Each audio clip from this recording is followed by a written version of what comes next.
Hi everyone, thanks for joining me today. Heather here, and today I want to talk with you all about probiotics. So we're just going to talk a little bit about probiotics and actually what they are. So something that came up on one of my forums last week was about probiotics, and I posted this saying that everything you eat is a probiotic, and that's true. And we make a lot of, we put a lot of our attention into supplement probiotics, and we think that those are the probiotics that we need. And of course, depending on what's in your gut, those probiotic strains are going to be super helpful for you when you get the right ones for your body, into your body. But if you don't have the right ones for your body and you're just taking the wrong strains that you need, you're going to cause more physical symptoms and they're going to make you actually feel worse. And that's a concept a lot of people haven't yet grasped yet. It's not widely known yet. But keep in mind, if you're taking a probiotic supplement and if you're not feeling better, then it's likely not the right strains in that probiotic for you, because our gut bacteria, they tell our DNA what to do. There's messages going between our gut, the vagus nerve, to the brain and back 24/7. So they're constantly interacting with each other. And you can have too high levels of beneficial bacteria, and then they actually become unhealthy because you have unhealthy levels, and they actually create physical symptoms: chronic pain, fatigue, migraine headaches, autoimmune conditions, even cancer, if these things have gone on for a long time. So number one, don't just go out and get a probiotic. Learn what's in your gut first so you can take the right probiotics for your body. When you take the right probiotics for your body, you're not only going to have better bowel movements, you're going to feel better. You're going to be healthier, because the 80% of the immune system resides in your gut.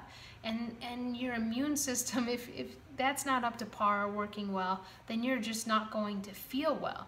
And a lot of the lymph system is involved in that too. Lines the entire gut. The mucosa lines the entire gut, and these are huge parts of the immune system.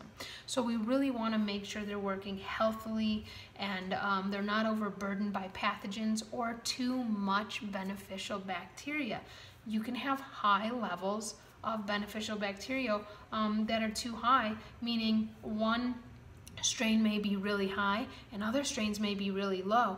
And when it comes to beneficial bacteria, we really need a diverse array of those bacteria, but they also need to be in balance. When any of them start tipping and doing the teeter-totter thing, that's when physical symptoms can start to show up. So that's number one when it comes to probiotics.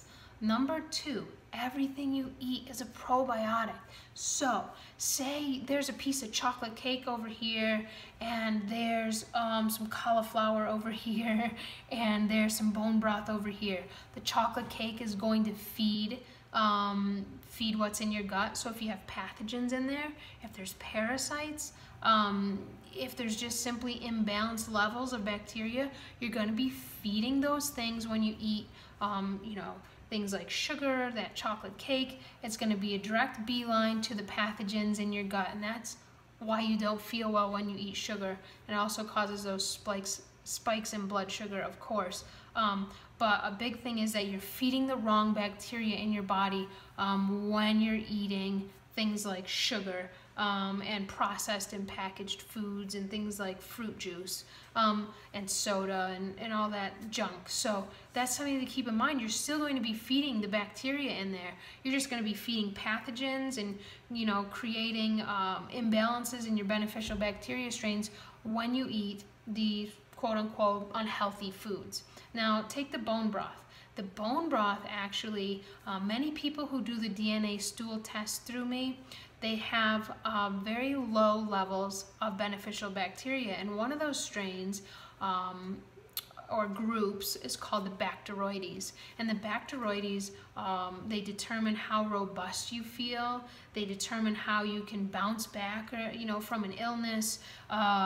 They determine your energy levels, your sleep levels, your overall well-being and how you feel. They determine how you respond to healing treatments and how long you can hold those healing treatments.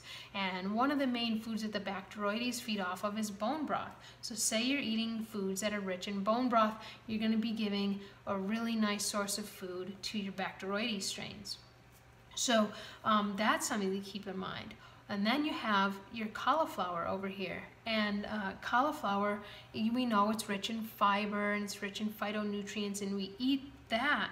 And those fibers in the cauliflower feed your bifido strains. So now you see how all these different strains are getting fed, okay? And then maybe you have a little bit of the coconut kefir I offer, and you drink that, and then you're going to be feeding your lactobacillus strains. So everyone needs to get fed, and everything that you eat is a probiotic. So this is why people who come to me and they just eat the same thing every day, even kids, you know, kids who just do the macaroni and cheese diet, or the hot dog diet, where that's the only food that their parents feed them, and so their palates have been dulled and literally numbed, and the only thing that they crave are these really unhealthy foods, because that's what their palate has been you know, manipulated to do.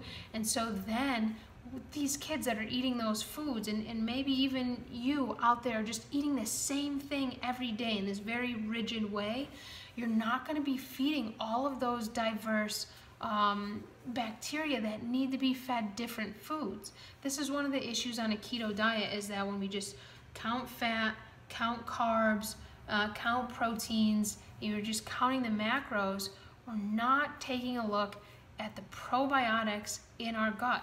They need much more food than just, when we break it down into those simple, you know, if we're getting too many fats and then, you know, not the right carbs, then we're going to be creating these imbalances in our gut. And actually the bacteria that feed off of fiber, the bacteria that feed off of fermented fruit in our gut, they'll actually die off in a ketogenic diet. And that's not healthy. That's not a good thing. That's not good for your health. It's not good for your immune system. It's not good for your overall well-being. While a very focused and strict keto diet may be appropriate in certain situations for short periods of time, I understand how in some cases that can be super helpful, but it's not something that I recommend for long periods of time, because certain beneficial strains in your gut will actually start to die off. And then it takes a lot of work to replenish those. So that's something to keep in mind. And so when it comes to your probiotics, everything you eat is going to feed something in your gut. It's going to either feed a pathogen, or it's going to either feed your beneficial strains. And so it's really important to have a diverse diet, to not eat the same things every day, because you're going to be starving some of the gut bacteria, and we want to make sure all of them get fed. So, you know, I make very diverse diet suggestions and plans for the people I work with, depending on what comes back in their GI map DNA stool test. If somebody has high levels of bifidobacteria and very low levels of lactobacillus bacteria, then you're going to get a very different dietary plan versus someone who might have the opposite, because we want to make sure we're feeding your gut bugs the right foods to bring them back into balance, and so that they thrive, and so that you thrive, your immune system thrives, your lymph system is thriving, you're feeling good, you're sleeping well, you have energy. All of these things are super important. And in an upcoming video, I'll do a little video on weight and weight management and probiotics, because there are huge correlations between the bugs that are in your gut and one's ability to gain weight or one's ability to lose weight. So that pertains to people who are overweight and have difficulty losing weight, and also to people who are underweight and have difficulty gaining weight. I won't get into that fully right now, but I will do another video in the near future on that topic. It's a really important one. And what you eat is going to feed what's in your gut, and it's going to feed those bugs or pathogens depending on what you eat, and then that determines how you feel, how you gain weight, how you maintain your weight, how you lose weight if you need to lose weight, how you metabolize hormones and estrogen and toxins, and how these things are removed from your body. It's all about your gut. So what I recommend is, if you're someone searching for a probiotic, if you find a probiotic, you try it, and you don't find real lasting relief in your symptoms, it's likely not the right probiotic for you. Also, if you're eating a diet and your symptoms aren't improving, or you're still having low energy, you're still having digestive issues, you're still having chronic pain, the diet you're eating is likely not feeding the correct bugs in your gut that you need to bring back up into balance. So those are just a few suggestions. And the ultimate suggestion is to start with the GI map DNA stool test to find out what's in your gut, so then you can move forward with an actual roadmap to guide you and direct you along your healing path. So I hope that was helpful.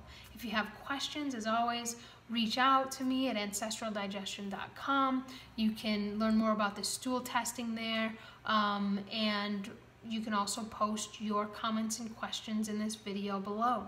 So thanks for joining me, and I look forward to seeing you next time.